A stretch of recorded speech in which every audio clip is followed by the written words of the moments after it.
ကဲအားလုံးပဲမင်္ဂလာပါခင်ဗျာကျွန်တော်ဒူဒီဘောစော YouTube channel မှာပြန်နေထွေးစာကြိုဆိုလိုက်ပါတယ်ခင်ဗျာဒူဒီချစ်မဆွေအားလုံးစိတ်ချမ်းသာရေးကိုကြီးကြမ်းမှချင်းနဲ့ပြည့်စုံကြပါစေဗျာစီးပွားရေးရှင်ကြောင်းတမန်များဒီလာတိုးတက်ကြပါစေလို့ဆုတောင်းပေးရင်ကျွန်တော်တို့ရဲ့အစီအစဉ်လေးကိုစရအောင်အဲ့တော့အစီအစဉ်လေးမစခင်မှာထုံးစံတိုင်းပြောစရာလေးရှိတာကဘာလဲဆိုတော့ကျွန်တော်တို့အဖွဲ့ဝင်နေနဲ့ဒီနေ့အဖွဲ့နဲ့မှာပြန်အောင်မြင်သွားခဲ့ပြီဗျာဟုတ်ပြီလားနေလိုက်သမားရဲ့အတွက်ကို main out တကွက်ကောင်းအောင်မြင်သွားခဲ့ပြီအဲ့တော့ဘာလို့သေးတော့ဟုတ်ပြီလား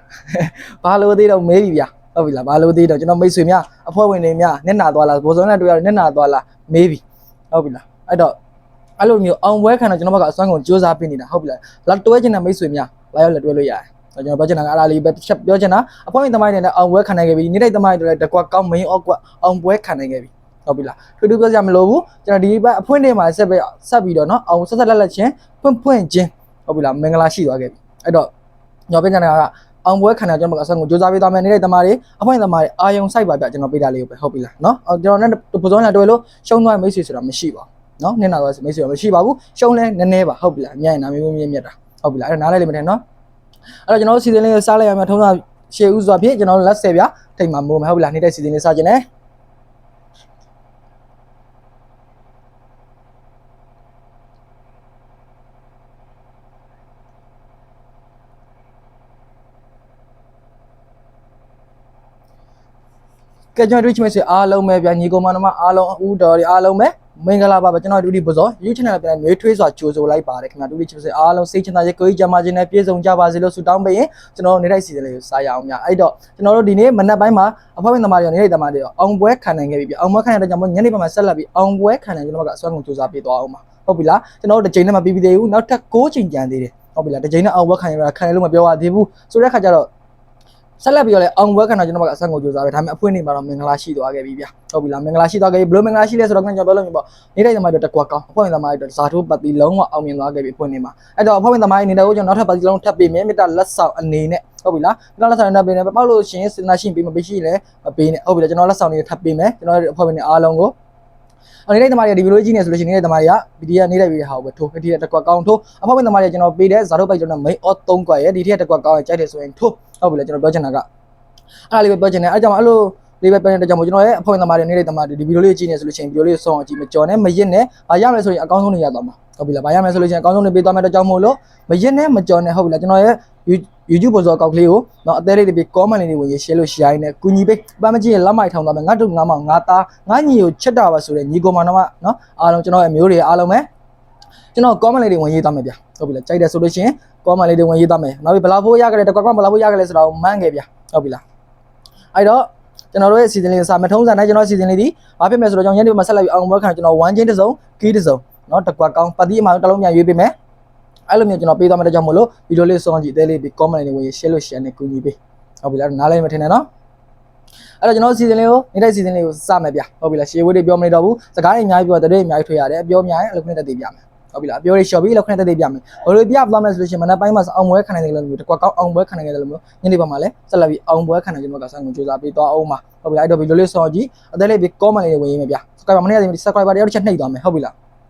းဆိုတော့ကကျွန်တော်တို့ဒီနေ့เนาะကျွန်တော်တို့9ရက်တလ2026เนาะတနင်္လာနေ့ညနေ4နာရီကမှဆိုပြီးဆက်လက်အောင်ပွဲခံတာကျွန်တော်1ချိန်ဒီ6ခွန်1ချိန်6ပတ်တီခွန်ပတ်တီ6ခွန်1ချိန်ဆိုခြင်းကြောင့်မထိပြပါဆိုတဲ့ကီးဆောင်ကျွန်တော်စိန်လက်ကီးအမာဆုံးကီးညနေမှာအကြိုက်ဆုံးကြောက်ကြမယ်ကီး15ကိုကီး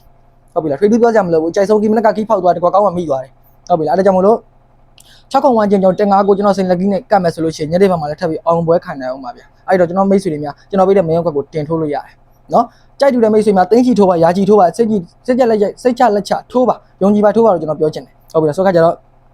6ခွန်1ချိန်ကျွန်တော်တို့စိန်လက်ကီး15ကိုကီနဲ့ကတ်မယ်ဆိုလို့ရှိရင်ကျွန်တော်တို့6နဲ့ပတ်သက်တဲ့ကဏ္ဍကြီး3ကွက်9နဲ့ပတ်သက်တဲ့ကဏ္ဍကြီး3ကွက်စုစုပေါင်းမင်းကွက်6ကွက်လာမယ်ဗျအဲ့ဒါဒီချိန်နောက်ထောင်6ခွန်1ချိန်ဆိုခြင်းကြောင့်မထိပါဆိုတဲ့ကီးသုံးဒီ15ကိုကီဟုတ်ပြီလား15ကိုကီဆိုတဲ့ခါကျတော့ကျွန်တော်တို့6တိဖြစ်မယ်6 5ဖြစ်မယ်6 9ဖြစ်မယ်เนาะ3ကွက်เนาะ6တိဖြစ်မယ်6 5ဖြစ်မယ်6 9ဖြစ်မယ်6နဲ့ပတ်သက်ကဏ္ဍ3ကွက်6ပတ်တီကိုဟုတ်ပြီခွန်ပတ်တီနဲ့ဆိုရင်ကျွန်တော်ခွန်1ဖြစ်မယ်ခွန်5ဖြစ်မယ်ခွန်9ဖြစ်မယ်เนาะခွန်1ဖြစ်မယ်ခွန်5ဖြစ်မယ်ခွန်9ဖြစ်မယ်စုစုပေါင်းမရောက်ကွက်6ကွက်เนาะ6ခွန်เนาะ6ခွန်1ချင်း6ပတ်တီခွန်ပတ်တီနှလုံးကျွန်တော်တစ်လုံးပြန်ရွေးပေးသွားအောင်ပါအမှာဆုံးပတ်တီညနေဘက်မှာအကြိုက်ဆုံးပတ်တီဒီ6ပတ်တီတကွက်ကောင်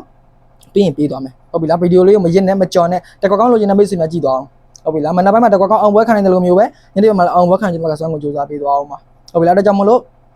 တကွာကောင်းလေးမပေးခင်လေးမှာကျွန်တော်ဒီအားလေးပြောပြမယ်အကောကိုရီအမားတွေကျွန်တော်တူးချင်းမဲ့ဆိုအားလုံးကျွန်တော်အမျိုးတွေအားလုံးပဲနော်ကို့မှာလုံးဝတစ်လုံးရှိဆိုကျွန်တော်ရဲ့လုံးဝ master key တင်ကားကိုကတ်ထိုးလို့ရတယ်နော်လုံးဝရှိဆိုရင်လုံးဝမရှိဘူးငါမှကီးရှိရဆိုလို့ရှိရင်ကျွန်တော်ရှိရလုံးမိုင်နဲ့ကလည်းကတ်ထိုးလို့ရတယ်ကျွန်တော်မိတ်ဆွေများဘယ်လိုပဲဖြစ်ဖြစ်အဆင်ပြေတယ်အဲ့ဒါမဟုတ်ငါတို့ငါမောင်ငါသားငါညီကိုချစ်တာပါဆိုတော့မိတ်ဆွေများငါနော်ဘိုးစောပေးတဲ့ကဏ္ဍတွေပဲထိုးမှပါဆိုတော့မိတ်ဆွေများတူတူပြောကြမလို့တော့ဟုတ်ပြီလား6ခုံဝန်းချင်းတင်ကားကိုနဲ့ကတ်မယ်ရှင်းလေးပဲ6ပတ်တီခွန်ပတ်တီအမာဆုံးပတ်တီဒီ6ပတ်တီဟုတ်ပြီလားတော့6ခုံဝန်းချင်းနဲ့ဆိုရင်ကျွန်တော်ပြောပြတင်ကားကိုကီးဆိုလို့ရှိရင်ကျွန်တော်တို့6တဲ့ပတ်တဲ့ကဏ္ဍကြီး3ကွက်9တဲ့ပတ်တဲ့ကဏ္ဍကြီး3ကွက်အဲ့တော့6တဲ့ပတ်တဲ့ကဏ္ဍကြီးနော်6ခုံဝန်းချင်းဆိုရင်တင်ကားကိုနဲ့ကတ်မယ်ဆိုလို့ကျွန်တော်6တိဖြစ်မယ်65ဖြစ်မယ်69ဖြစ်မယ်ဒါတော့နော်ဟုတ်ပြီ6တိဖြစ်မယ်65ဖြစ်မယ်69ဖြစ်မယ်6နဲ့ပတ်တဲ့ကဏ္ဍ3ကွက်9နဲ့ပတ်တဲ့ကဏ္ဍကြီးခွန်တိဖြစ်မယ်ခွန်5ဖြစ်မယ်ခွန်9ဖြစ်မယ်ကျွန်တော်တော့နော်ခွန်တိဖြစ်မယ်ခွန်5ဖြစ်မယ်ခွန်9ဖြစ်မယ်အကြိုက်ဆုံးတစ်ကွက်ကောင်းညနေဘက်မှာတစ်ကွက်ကောင်းဒီ1တစ်နော်21နှစ်တစ်ကွက်ကောင်း1နှစ်တစ်ပါအားထိုးပါနော်အဲ့တော့အမာဆုံးပတ်တီတစ်လုံးဒီပတ်တီ6ခုနှလုံး6ပတ်တီခွန်ပတ်တီနှလုံးပတ်နိုင်တော့ကောင်းတယ်နှလုံးပတ်နိုင်မိတ်ဆွေများနော်6ပတ်တီအမာဆုံးပတ်တီတစ်လုံးဒီ6တစ်လုံးပိုင်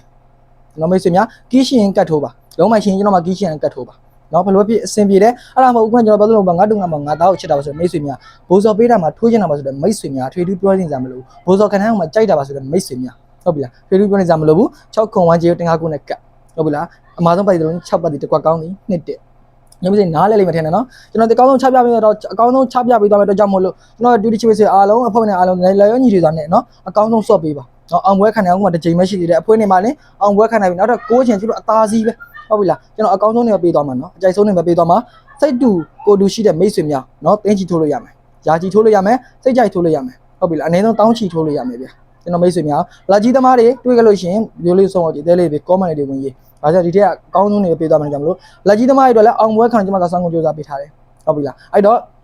ကျွန်တော်ဗီဒီယိုလေးကျွန်တော်ပဲရက်ချင်တယ်နောက်ဆုံးတစ်ခေါက်အနေနဲ့ကဏ္ဍလေးတစ်ခေါက်ပြောပြီးကျွန်တော်ဗီဒီယိုလေးတစ်ခေါက်နဲ့ပဲရက်ချင်တယ်ဟုတ်ပြီလားဆိုတဲ့ခါကျတော့နော်နောက်တစ်ခေါက်ကျွန်တော်ကဏ္ဍသွားမယ်ကျွန်တော်1ချိန်ဒီကျွန်တော်ဒီနေ့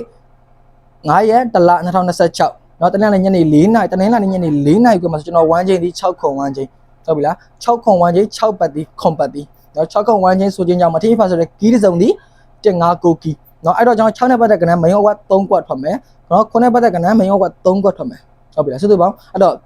6တဲ့ပတ်တဲ့ကဏ္ဍဒီ6တစ်ဖြစ်မယ်65ဖြစ်မယ်69ဖြစ်မယ်ကျွန်တော်နော်6တစ်ဖြစ်မယ်65ဖြစ်မယ်69ဖြစ်မယ်ဟုတ်ပြီလား9နဲ့ပတ်တဲ့ကဏ္ဍဒီခွန်တစ်ဖြစ်မယ်ခွန်5ဖြစ်မယ်ခွန်9ဖြစ်မယ်ခွန်တစ်ဖြစ်မယ်ခွန်5ဖြစ်မယ်ခွန်9ဖြစ်မယ်နော်6ခွန်1ချင်း6ပတ်ဒီခွန်ပတ်ဒီရောမှာအများအကောင်းဆုံးပတ်ဒီအမှန်ဆုံးတစ်လုံးပေးထားတာ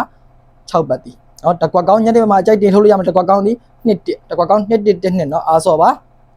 ဆိုတဲ့ခါကျကိုမှခုနကကျွန်တော်ပြောသလိုမျိုးပေါ့ကီးရှိရဆိုလို့ရှိရင်ကျွန်တော်ရှိလုံးမိုင်နှလုံးနဲ့ကတ်ထိုးဟုတ်ပြီလားအဲ့ဒါမဟုတ်ဘူးကျွန်တော်မှကိုမှကီးရှိကိုမှလုံးမိုင်ရှိဆိုရင်ကျွန်တော်ရှိကီးစုံနဲ့ကတ်ထိုးဟုတ်ပြီလားအဲ့လိုမှမထိုးချင်ဘူးလားကျွန်တော်ပြောသလိုပဲဘိုးစောပဲအာကိုပဲဆိုတော့မိတ်ဆွေများကျွန်တော်အမျိုးတွေများဟုတ်ပြီလားအားလုံးပဲကျွန်တော်ပေးတဲ့ main အောက်က6ကွက်တစ်ကွက်ကောင်းပါတီတစ်လုံးပါတီနှလုံးပေးတာမှနှလုံးမပတ်နိုင်တစ်လုံးမပတ်6ပါတီမှတစ်လုံးတစ်ကွက်ကောင်းဒီ1တက်ဟုတ်ပြီလားကျွန်တော်မိတ်ဆွေများဒီနေ့ပုံလိုက်ဆက်လက်အောင်ပွဲခံကျွန်တော်စွမ်းကိုစူးစမ်းပေးထားအဲ့ကြောင့်သိန်းကြီးထိုးပါရာကြီးထိုးပါနော်အောက်ကပောက်ကပါလို့ရှိရင်ကိုလူတွေပါလို့ရှိရင်ကိုရသလိုပါပဲဟုတ်ပြီလားအဲ့တော့ကျွန်တော်တို့ဆောင်းကိုစူးစမ်းပြီးတော့တကြောင်မို့လို့တခြားလေးဂိမ်းဆိုင်ပြီးဆော့ဗျာဟုတ်ပြီလားအဲ့တော့ညနေပိုင်းဆက်လက်အောင်ပွဲခံနိုင်အောင်လို့ကျွန်တော်ကဆောင်းကိုစူးစမ်းပြီးသွားပြီကျွန်တော်ဗီဒီယိုလေးဒီလောက်နဲ့ပဲအဆုံးသတ်ချင်တယ်ဗျာကျွန်တော်မိတ်ဆွေဒီလောက်လေးနဲ့ပဲနှုတ်ဆက်မယ်ဗျာအောင်ပွဲခံနိုင်တဲ့မိတ်ဆွေများနော်ကျွန်တော်ကောက်မှာ